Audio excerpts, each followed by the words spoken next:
Nagluto tayo ng manok sa kubo with matching chuwariwa by the birds. Kamatis lang. Please join me at the shed. Tayo ay magluluto kasama ang mga ibon.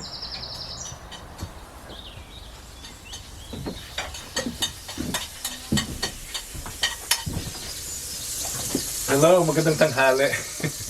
Sa kabila, madilim yan. Ayan. I hope this is better. Thank you sa pagsama. Ang daming ginagawa rito. Pero tayo ay gutom, so we'll be cooking a chicken dish.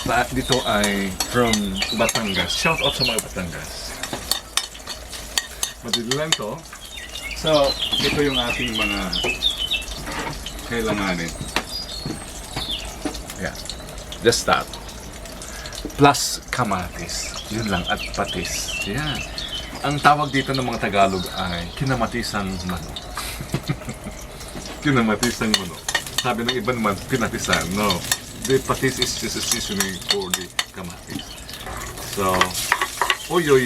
Sorry, nakalimutan ko yung sibuyas. Kalimutan yung sibuyas sa kasalita. Yikes! May ihabol pa to. Patay.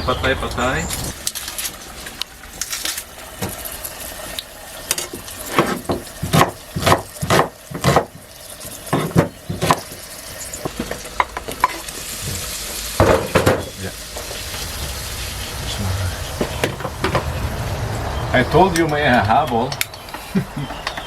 Ano ba yan?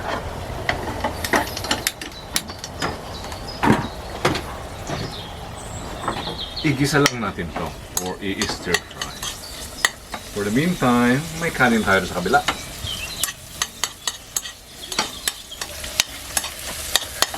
Pansinin nyo na ginamit ko yung impilya ng manok because the flavor's also there. At bakit kailangan gumamit ng mantika kung mayroon ng mantika yung manok.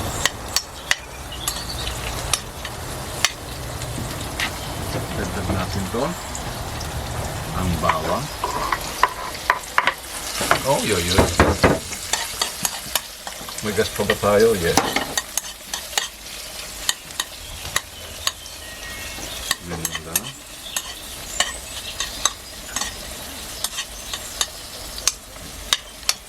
Natutunan ko to kay Leia, kaya shout out kay Leia na taga Batangas. Thank you for sharing. Nung natikman ko, well, it appealed to my taste.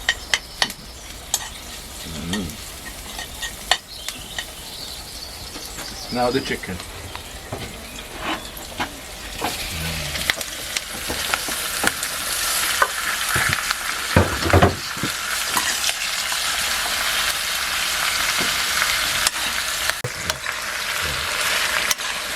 Kung napansin nyo, hindi na siya pink. So, lagyan na natin ng ibang recado o sangkap. Lagyan natin ng kunting patis. Sana hindi magreklamo yung aking mga kapitbahay dito, mga engkanto. Okay. Kunti lang. Oh, yan. Ang ita. Ayan. Ihalo-halo. And then we add the other ingredient. Ito.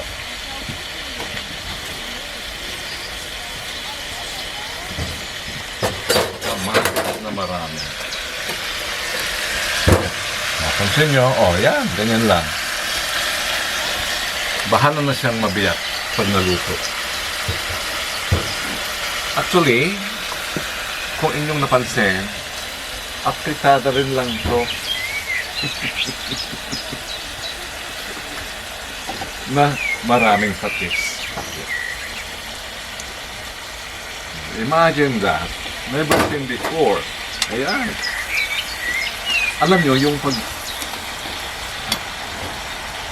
Itong kanin takpan. Siguro alam nyo na ang paggamit ng patis ay hindi sa atin lang naman Pinoy at mga Thailand o mga Thailandese.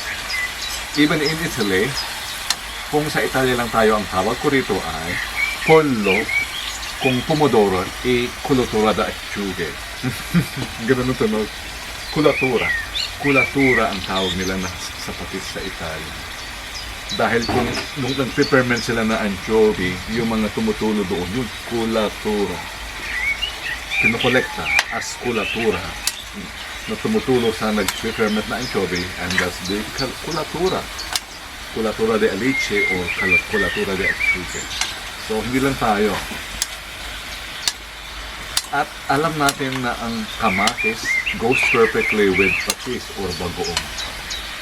Kaya kung minsan ang inuulam ko lang, kamatis at bagoong. Ayan. Takpan na natin at hayaan natin siya na maluto sa kanyang sabaw ng kamatis. Ayan. Until later. Lagyan na natin siya ng patis. Ito na yung kanyang magbibigay ng tamang alat. Dagdagan natin kung kulang.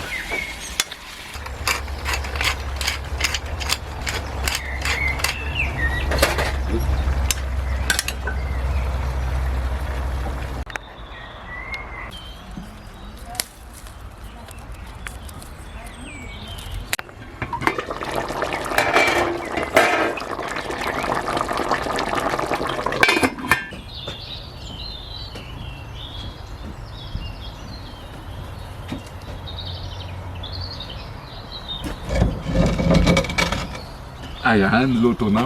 Look at this. Yeah. How simple can this be? Yan.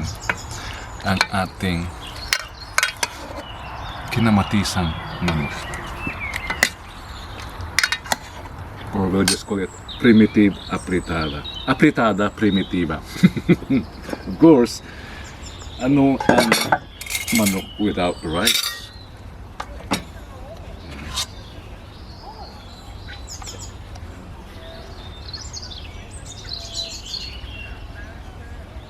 Perfect. May tutong-tutong pa. Masasabawan niya ng sauce. Oy. Paradise. Yan. With the chicken. Oy, oy, oy. Ano pa?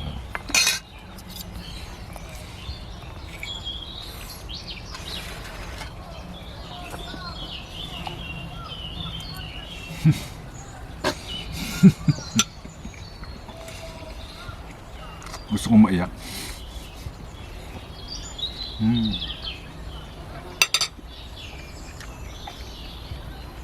Dahil patis ito at kamatis, sasabayan ko ng biro. Or rosé. Thank you sa pagsama. Gawa na rin.